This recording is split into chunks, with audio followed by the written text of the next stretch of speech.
Ես սկզբին չանդրադառնամ, հուսամ իրական ընդդիմադիրներից մարդ կգտնվի, կպատասխանի, չէ՞ պարոն Մամիջանյանին, թե իրական ընդդիմադիրներից չէ։ Այդ արդեն կտեսնենք իրական Հայաստանի այ իրական ընդդիմադիրներից։ Պարոն Մամիջանյան, լավ եք ասում, բայց ինչ որ ասում եք ճիշտ չեք ասում։ Ամենայն հարգանքով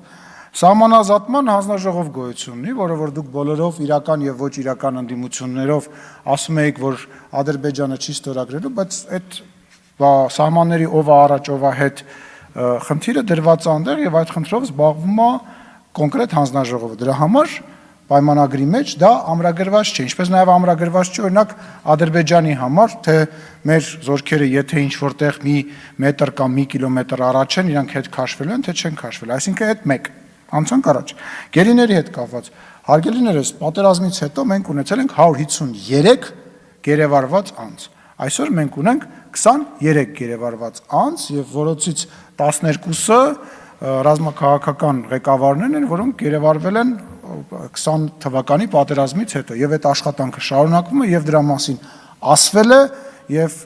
պայմանագրի մեջ դա ամրագրելը չի նշանակում, որ այդ հարցը այն հարցն է, որը որ պետք է այդտեղ ամրագրել, դա այդտեղ ամրագրելու հարցը չի եւ այդ աշխատանքը շարունակվում է այդ պայմանագրից դուրս, որտեղ պայմանագիրը կարող է եւս 2 տարի չստորագրվի, բայց մեր գերիները կարող է ամենայն հավանականությամբ մեր կողմից ամեն ինչ հնարավորինս շուտ վերադառնալ, դրա համար այդ հարցը այնտեղ դնել որևիցե առիթ եւ պատճառ կարծում եմ հասկանալի չկա եւ չի կարող լինել։ Ինչ վերաբերում է ընդհանուր պայմանագրին, ինչի պայմանագիրը չի ներկայացվում, դրա մասին վարչապետը բարձրաձայն ասել է, որ պայմանագիրը ունի 2 տեր, 2 կողմ։ Առանց դրա էլ հայկական կողմը արդեն շատ բաներ հրապարակային քննարկել է եւ ասել է։ Եվ կարեւոր բան եմ ուզում շեշտեմ, որը որ մեր հայրենակիցների համար հա ասել եմ ու կարծում եմ էլի պետք է ասել։ Պայմանագրի մեջ, համաձայնագրի մեջ չկա որևիցե կետ, որը որ միակողմանի է։ Բոլոր կետերը վերաբերվում են հավասարապես թե Ադրբեջանին,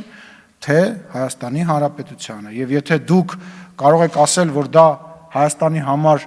ինչ որ կապիտուլյացիա է, դա նշանակում է, որ դա Ադրբեջանի համար նույնպես կապիտուլյացիա է, որովհետև հավասարազոր։ Այսօր պարոն Մամիջանյանը մի հատ օրինակ էր բերում ծխելու եւ չծխելու մասով, պարոն Մամիջանյան, այդ օրինակն էլ տեղին չի, որովհետև օրինակ Հայաստանը չի պատրաստվում եւ չի սպառնում Ադրբեջանի վրա հարձակվել։ Իսկ Ադրբեջանը պատրաստվում է, ասում է, խոսում է, սպառնում է դրա մասին եւ այո, այդ պետք է ամրագրել եւ դա ամրագրված է եւ Հայաստանը եւ Ադրբեջանը այդ փաստաթղթով արձանագրել են, որ իրանք իրար վրա չեն հարձակվելու եւ ճանաչում են իրար տարածքային ամբողջականությունը։ Ես չգիտեմ, ել ինչ պետք է լինի այդ պայմանագրի մեջ, որը որ չկա, հուսամ, որ այդ պայմանագիրը կհրապարակվի ճիշտ պատեհ ժամանակին եւ այն ժամանակ արդեն լուրջ քաղաքական գործիչները նոր հիմնավոր կարծիքներ կկարողանան հայտնել դրա մասին։ Միջև թղթին ծանոթանալը յուրաքանչյուր հայտնված կարծիք որակում եմ որպես անլուրջ կարծիք, որտեղ դա օդում ասված կարծիք է։